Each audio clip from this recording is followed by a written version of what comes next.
안녕하십니까. 박훈탁TV입니다. 은행 위기가 CBDC를 위한 준비인 것 같습니다. 은행 붕괴가 미국과 유럽에서 전염되고 있습니다. 연준과 G7 중앙은행들이 달러화 수합 강화를 위해서 합의했습니다.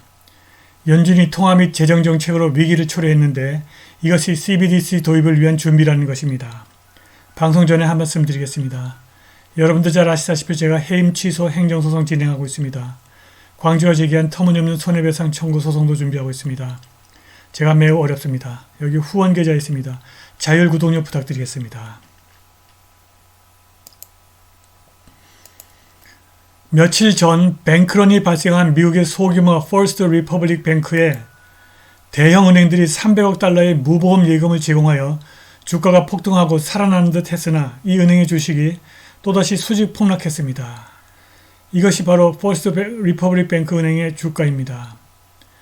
여기 지금 300억 달러가 들어왔을 때 올랐다가 계속 미끄러졌다가 지금 다시 또 폭락했습니다. CDS, 크레딧 디폴트 스왑은 이것의 판매자가 부도를 내면 보상을 약속하는 파생 상품입니다. 따라서 CDS 판매자의 부도 가능성이 증가하면 CDS 프리미엄이 상승하게 됩니다. 크레딧 스위스의 CDS 프리미엄이 리만 브라더스 CDS 프리미엄이 거의 5배로 치솟았다가 파산하여 UBS에 인수된 이후 마이너스로 떨어졌습니다.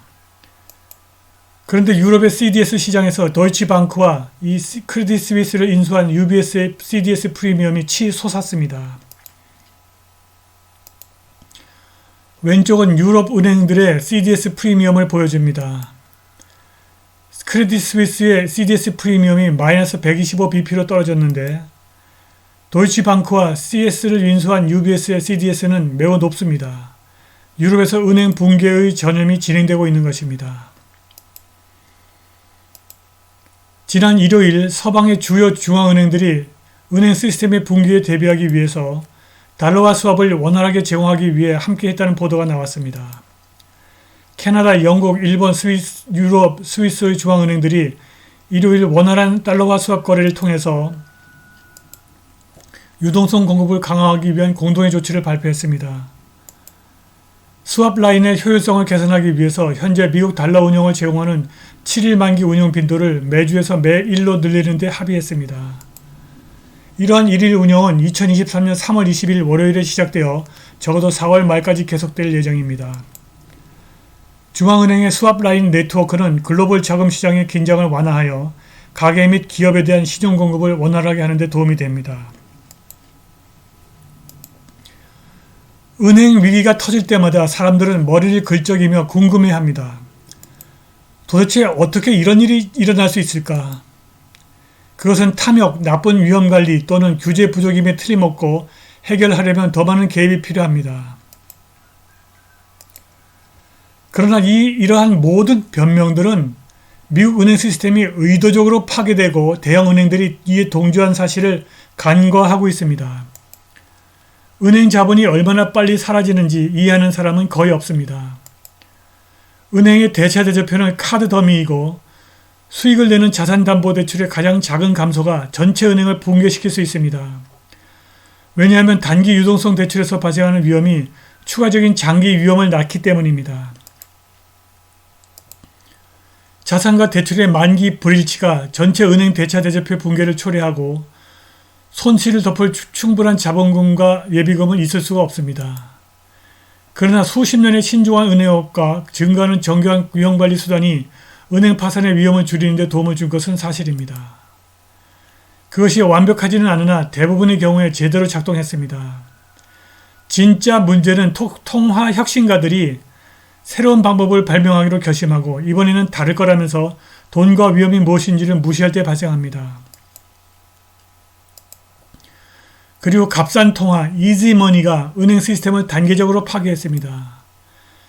첫 번째 단계에서 연준이 찍어낸 달러화로 재무성이 발행한 채권을 대대적으로 매입하는 양적 완화로 가장 위험이 낮은 국가 채권을 인위적으로 비싸게 만들었습니다.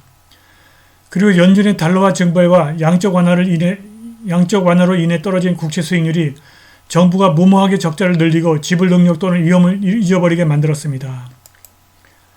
은행이 보유한 이윤을 내는 자산과 결부를 하고 점차 낮은 수익률을 가진 더 위험한 국채에 더 많이 투자했습니다. 인위적으로 수익률을 찍어 눌러 위험이 가장 낮은 국채를 비싸고 위험하게 만들므로써 모든 다른 금융자산을 비싸게 만들었고, 이렇게 양적 완화가 만든 거품이 급격한 금리 인상으로 터지는 바람에 은행이 보유한 자산의 시장 가치가 증발해 버렸습니다. 2단계에서는 마이너스 실질 또는 명목금리를 도입하는 것이었습니다. 이자율은 위험의 실질 가격입니다. 이자율을 조작하면 은행이 의도하지 않아도 비정상적인 위험 감소로 이어질 수 있습니다. 마이너스 금리는 돈을 파괴하고 은행 대차대조표를 더 취약하게 만듭니다. 대차대조표의 대출 측면은 실질 수익을 창출하지 않고 대출에 대한 차입이 증가하고 은행이 대출의 낮은 수익률 때문에 예측보다 높은 위험을 감수하게 됩니다. 대차대조표의 투자 측면은 점차 과대평가된 자산으로 가득 차게 되고 경제가 리세션으로 들어가면서 결국 동시다발적으로 터지게 됩니다. 3단계에서는 대형은행들은 구제금융을 하여튼 살려주고 작은 은행은 붕괴하도록 그냥 내버려 둡니다. 마지막 사악한 인센티브는 연방예금보험공사의 특별한 평가를 통해서 대형은행 예금자의 예금은 전액 보장해 주는 것입니다. 이것이 예금자들이 예금을 지역의 작은 은행에서 대마불사 too big to fail 대형은행으로 이동하게 만듭니다. 그러나 대형은행들도 이윤을 내지 못하는 대형 좀비 기업에 대한 부실 대출과 거대한 파생 상품을 보유하고 있어 결국 붕괴할 수밖에 없습니다. 바로 이것이 값싼 통화, 이지머니로 은행을 파괴하는 방법입니다. 규제기관 연준이 수조 달러를 찍어서 위험없는 자산 국채를 위험하게 만들고 마이너스 금리를 만들어서 은행 시스템을 붕괴시킨 것입니다. 은행의 붕괴는 금융위기의 원인이 아닙니다. 은행은 원인이 아니라 징후일 뿐입니다. 은행의 붕괴가 붕괴의 전염을 초래하지 않습니다. 전염의 위험은 이미 존재하고 있습니다.